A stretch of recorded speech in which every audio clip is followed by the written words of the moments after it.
Hi Greg, how are you today? Hi Sonja, I'm good and nice to be back here doing a follow-up video. Part 3 of our vlog, which by the way you can listen to as a vlog or you can listen to it on Spotify. I've uploaded it onto Spotify, so you should be able to just listen to it as a podcast now. What started as a vlog is probably maybe most useful as a kind of a podcast. Yes. So we're collectively, we're Connect, Listen, Be With, and that's what these sessions are about. And for those of you that have seen the previous 2 vlogs or listened to the podcast, the last session we spent a bit of time talking about connecting. We did. The connect part. We do want to emphasize again, which we did in the last one, the idea that Connect, Listen, Be With is collectively an idea. They're not necessarily steps or things that we have to work through, but they all relate to each other. However, we thought for these videos that just as topics, it's useful to break it down into, when we're talking about connecting, what are we talking about? Listening, which is today's session, and then our follow-up session will be being with.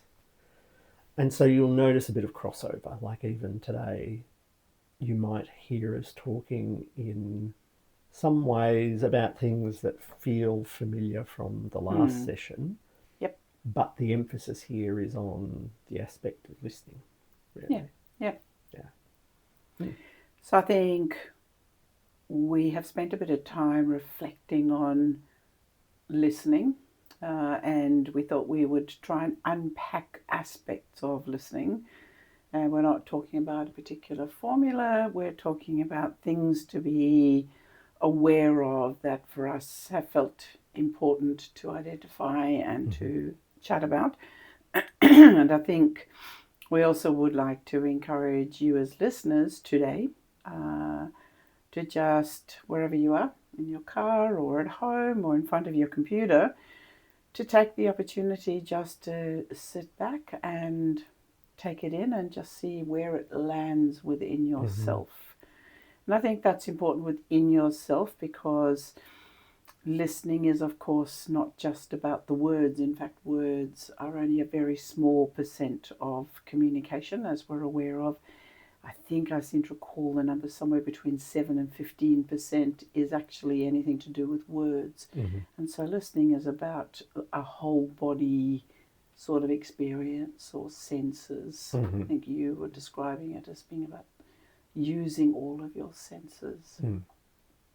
And I think it feels important as we start as well, just to sort of recap a little bit, that one of the reasons that we think these ideas are important is that we perhaps live in a society where things like connecting, listening and being with could be done a little bit more, and that sometimes we were talking earlier about, the idea of experts or the professionalization of, going to a counsellor or going to someone who is trained in listening, for example. Whereas what we're talking about is the idea that really it's part of being human, and it's something that we can all offer to each other. And part of what Connect, Listen, Be With is about is how to encourage ways of being with each other and connecting and listening that might allow people to feel less alone, feel that if there are things going on in their life that they can be heard, or they can share things, that nothing is off the table or they're not able to talk about it. And so that's really what we're about, and particularly listening being a key part of how we connect to people. And as you said, it's more than words. It's perhaps taking in your whole sense of the other person, not just what they're saying, but how they're saying it, how they seem to be as they're sharing something with you, and opening ourselves up to just receiving or taking in what the other person is sharing with us. And it was interesting because my head, the way my brain works was, what is it that you are doing that indicates to another person that you are really taking in, you are really there with them, you are really hearing what they have to say? And when I say hearing, I mean more than just with your ears. And it reminded me of a conversation that I had with somebody who talked about a situation where they were in a hospital, had just had a procedure done, were there with somebody else, and came across another patient, and there was this connection that occurred between this person and the other patient, where the person I spoke to said they hardly said anything at all. Mm-hmm. At the end, and the older gentleman who was with this person did a lot of talking. Mm-hmm. In fact, at the end of that, the patient turned around and looked at the person who did very little talking and said something to the effect of, thank you for listening, and I really felt like you heard what I had to say. So the irony really was the comment wasn't directed at the other gentleman who had done a lot of talking. It was directed to the person who did less. And it is part of my reflection was, so what was it that he was conveying to the patient that allowed the patient to feel heard? Mm-hmm. And so that is that whole thing about somehow all your attention, all your focus going towards or being with somebody else when they're actually speaking, which again is that whole thing about it's not really about the words, because hardly any words were exchanged at all, and yet he felt heard.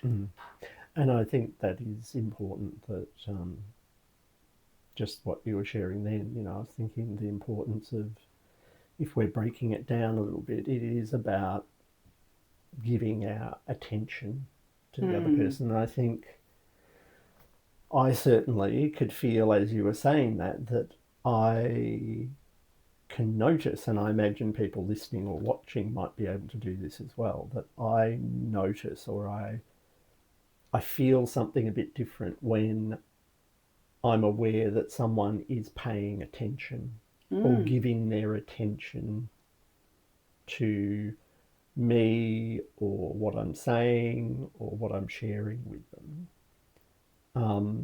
That is different when you notice someone who's not really, we use the term not really paying attention. Feels very different to someone who you pick up that sense. And it sounds like in that example that the person who felt heard, they noticed the person, even though they didn't say a lot, they probably picked up, oh, I can see and tell that that person was paying attention to what I was saying and doing. And there were possibly lots of non-verbal things going on that maybe no one had noticed, but maybe if we saw a video of what was happening, we might have noticed the person who was quiet might have been making eye contact or might have been nodding their head occasionally. Things that just showed the other person of like, oh, they're listening, which, as we're saying, it's listening, but it's paying attention. Paying attention is a good way of putting it. I guess the other thing I'd add is that pops up for me is paying attention, but it's also bringing our presence to the other person. And I think that's one of the keys, because even in the training that I run, we talk about the importance of, active listening, and we unpack. It's part and parcel of the training to talk about how do you indicate to somebody that you're actually listening. And I think, excuse me, traditionally we would talk about things like nodding your head, paraphrasing back what you've heard. And yet when we do that, there are two things. One, there may be times where no language is required at all, and so that is that idea about giving your whole attention. But it also makes me think about what we do talk about in the training is how do you reflect back if you want to use words? And what you're doing is you're not just reflecting back the words that were spoken, but you're actually picking up on the tone of voice, which again is this whole thing about what communication is about. Tone of voice, disconnection between, particular head movements and the words. It might be about emotion that you pick up on. You're probably going to be better than me at explaining that, but that whole idea of, and reflecting that back to the person who's speaking, because in doing that, you're not just picking up the words, but it allows the person to check whether what it is you've given back to them is in fact what they are thinking or feeling or wanting to express. And there may be times, and you've used it with myself, we've done that in workshops before, where you will reflect back to me, maybe I've said one thing, but you've picked up that my body language has said something else. And that feels incredibly powerful because it enables me to think back, actually, was that what I was meaning or wasn't it? Yeah, you're probably right that there is another layer to what I've just said. And so it becomes a deeper conversation as well. And I think that's hugely important too. And I think what you just said about it being a deeper conversation, and as well as that, I'm just sort of gathering the sense of what you were saying, because there's something there, I think. Which is what you're doing now. You're doing the exact same technique now. Yeah. Yep. Just Yep. taking that in and also noticing what's coming forward for me, because I think something in what you said points to when we listen or give our attention to the other person, they get a chance to hear themselves. Nice one. Yeah. And they get a chance to check in with themselves of what's happening for them. And that makes me think about what we were also talking about before we sat down to do this video, which is that we don't need to be trying to fix or change the person. So I don't know if it makes sense, but like those two tying together, that when we listen or bring our presence or attention to another person, and we maybe share back some of what we've heard them say, they're not just hearing us, they're actually hearing themselves. And they can check whether, oh yeah, that is what's happening for me, or, oh, it's not quite like that. Yep. And as that unfolds, they sort of maybe understand themselves better. And so it's not about us doing anything to the other person when we listen. Yep.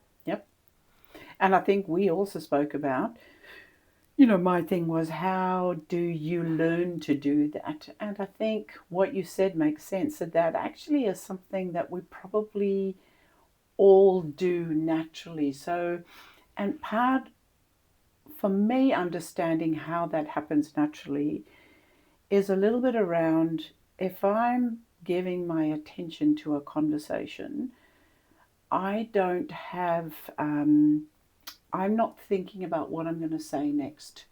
That as soon as I'm thinking, what's my next question going to be, or how am I going to paraphrase back what I've heard, the attention is back on me, and the attention is not on the conversation and on the person in front of me. That if I'm giving all of me to our conversation, however brief it might be, I will naturally be taking in. Now, the language might look different of how I reflect back, but I will naturally be taking in how it's being said, and the either inflections or body movements, and also to go to a conversation like that with a real natural curiosity and a desire to want to understand what's going on for the other person. And I quite like that idea of coming to a conversation with, or to a connection with, curiosity. And something I talk about in the training, again, don't come there with preconceived ideas about what you need to say. Just be curious about what's going on for somebody else. And it ties in with you're not there to fix it. That we all are able to fix our own problems given time. We have the innate wisdom to be able to figure out what's right for us. the role of the listener, if you like, is to provide that space for somebody. Mm-hmm. And so what we can do is help reflect back what we're hearing or what we're not seeing or what we're seeing. Mm-hmm. And that helps the person to try and come up with Mm. what they need to be thinking about. Or there is no solution and you're just there with them. Yes. Because sometimes there isn't one. Yes, sometimes there isn't, and it is about just bringing ourselves to the other person and offering ourselves to the other person as a connection and to listen and be with them as they might be grappling with something, but as we've said before, for us it might be that they're wanting to share something joyful or something happy and allowing them space to do that. Yes. There's something in what you said about being curious, and I think that's so important. And the thought popped up for me about we're being curious for them, not curious for ourselves. Because I think what you'd said in amongst that was that if we're being curious for ourselves, then it's about us. Then the direction of, in a way, the direction of listening comes back to us. Yep. Rather than out there to the person. So we can be curious about the other person's experience and what's happening for them, but not to actually take it from them, if that makes sense. Because I think all of us can have times where we can be curious for ourselves, and that's fine in normal human interactions. Yep. But the type of listening we're talking about is the possibility of just being mindful that we can be curious, but looking to be curious about the other person's experience so that we keep being curious so it keeps unfolding. So is that curiosity perhaps more curious in order to understand as much as we can what's happening for the other person? Because yes, if it's because that puts the focus back on the other person rather than on ourselves. I wanted to also pick up on this idea about connections or opportunities to, I've forgotten some of the words you've used, to connect with somebody or to, I don't know what words you've used, that we talk about this as being something that's really important in our daily lives where there may not be longer conversations that occur. And you've listened to this, I've heard me mention before, I used my father as an example, about how it was quite clear as he got older, now it is, after he's taken his life, I understand this better, though there were touch points for him in his little community where he felt connected to people, and they were, as I've said before, you know, the person who made him his coffee, or the restaurant he went to, cafe he went to, or, you know, the dry cleaner or the laundromat, and having brief moments of interaction with people or connection with people was really all he needed to help him feel less alone and disconnected from the world around him. And I wonder, so I gave you the example when I moved to a rural area for a period of time. I am somebody who is used to walking in a shopping centre and being completely oblivious to everybody else around me, because usually we don't know the people at our local shopping centre. It's a big shopping centre. You know, I know my neighbours, but I don't really know a whole lot of other people. When you go to a rural area, you'll see your neighbours and the people down the street and who are all shopping together. And I remember the first couple of times I went in a shop in my normal oblivious way shopping, people came up to me afterwards and were quite upset that I hadn't noticed them and said hello. And so it reminded me that we tend to automatically take notice of our surroundings and notice the people around us when it's, say, a rural area, but we don't do that here. So we've forgotten about the importance of noticing people that we're standing alongside, people that we might come across. You mentioned the person on the tram that you connect with. I feel like there are so many opportunities where we can have these touch points occur, but a lot of us are walking a little bit with blinkers on. We don't know people, so we're actually ignoring everybody around us. And when I have taken the time to connect with some random person next to me, the joy that I feel and clearly they get, I recognize how important that is. For that moment in time, I am noticed by somebody. I am important in somebody's eyes. Actually makes me feel really good about my day and my life. That's for me what I feel part of what we're talking about. It is, and I think too that sort of, as you're describing it, it's like opening ourselves or being open to noticing people and what's around us. And we were talking earlier about listening also being about sensing, Yep. allowing our senses, not just our hearing, but to take in. So it does feel like opening ourselves, that when we're listening, we're opening ourselves up. But there's a type of listening that you're describing is actually being out in the community where it's not just even one person, but we're sort of listening or paying attention to Yep. interactions or what's Yep. happening around us. And there might be certain people that we turn our attention to, but we're already a little bit open. I think we need to be open in the first place for that to happen. Because when you're open, suddenly there seem to be a lot of opportunities. Where I'm shopping, it'll be the person that's behind me or in front of me, or the mother with the child, who's struggling with and for those then become the opportunities for a connection. And when people might say, but I never know what to say, actually, just taking notice gives you something to say. Yes. That comes up by itself. And often for me, it might be about something that I can relate to.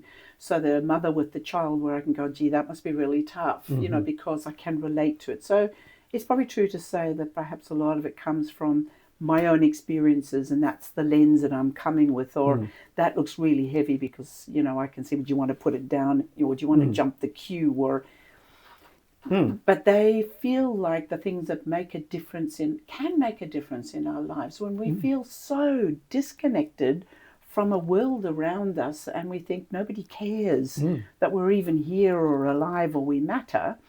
Or to feel that we're noticed, like when you were talking about your father and the cafe and the hairdresser and those sorts of things.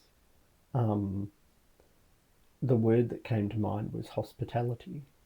That when we talk about hospitality, it's the person behind the coffee machine who notices you, Yeah. welcomes you, Yeah.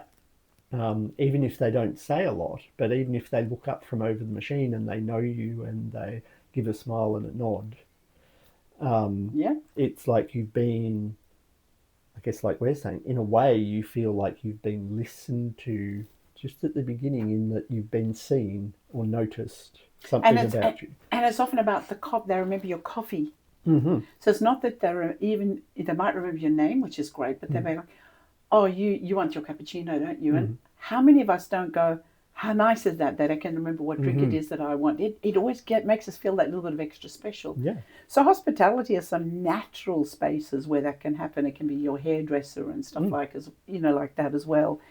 So, I guess maybe we're creating that awareness of those sorts of spaces, but you can do it yourself, can't you? That's right. Well, it's like in listening, we're offering a type of hospitality to the other person.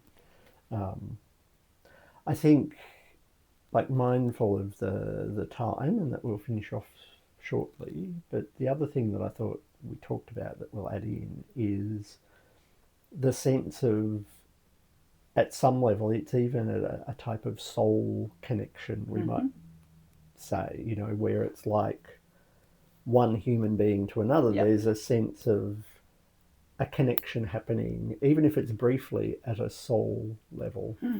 Some of what we're talking about, I can't give specific examples, but I can picture it. It's like being out somewhere and something's happening. And it's often for me, it's often something where it's maybe a bit more joyful or a bit happier. But where you can look at a stranger in the presence of something that's happening, and you look at each other and maybe smile or nod, and it's like a connection has happened, and like you've you've sort of listened to each other in a way, Yeah. without any Without words any words. at It's all. the look you exchange and you just get where you're coming from. Mm-hmm. Yeah, totally, totally. I did also want to just pick up on what you said before, and yes, I am mindful. We got, only a couple of minutes left. That some of this has led us to the discussions, and you touched on about the idea of experts. And we know that there are experts who are set up to be able to be places where you can be listened to.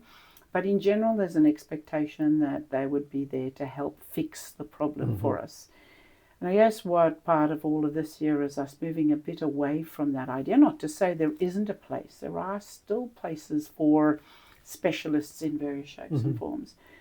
But in the way that, because we're all human, I think we all have a role to play to be experts in being with each other somehow. Maybe expert's a wrong word. That I don't know that an expert has always been a place that's helped me fix my problem. Sometimes just having another human being that I can speak to and unpack about good, bad things going on in my life actually is a lot more helpful than going to talk to a particular person. I think we're so quick, particularly when it comes to distress, to think about if somebody talks about distress, we've become often quite uncomfortable, and we think about referring on or sending them to somebody else who can listen to them and fix them. And I guess what we're saying with this is maybe think about not doing that all the time. If that's part of what you need to do, that's fine. But actually, there's so much power in just being there with somebody else and just sitting with them and being with them when they are expressing what's going on with them. I don't know if you can put it better than me, but just there. Yeah, I don't know if I can put it better other than to say what that's making me think about. That really takes us right back to the origins of Connect, Listen, Be With in some ways, is that yes, there can be professionals out there who we say are sort of there to help people or deal with people in distress. Yep. But if we go back to the idea, sadly, a lot of what I hear often, and not all the time, because I think there are people out there in those professions who can do what we're talking about. But I think also, sadly, in sometimes the sectors of mental health and that sort of thing, in the efforts to make something better, people don't actually get listened to. No. That the focus is on fixing or helping them, and that sadly the listening and the being with somehow gets left out. And you hear people sometimes coming away from those sessions saying, oh yeah, I could tell they were trying to help me, but I felt like they didn't listen to me. They didn't hear what my circumstance was or what was important to me. They just weren't listening. And it's usually not because the other person intended to not listen, but it's because they were focused on doing something or fixing something, maybe with the best of intentions, but they've left out the part that we're perhaps talking about here of fully giving their attention to the other person, and just being able to let the other person share and clarify what's going on for them, rather than jumping to, I want to help you, so I'm going to do this and this and this.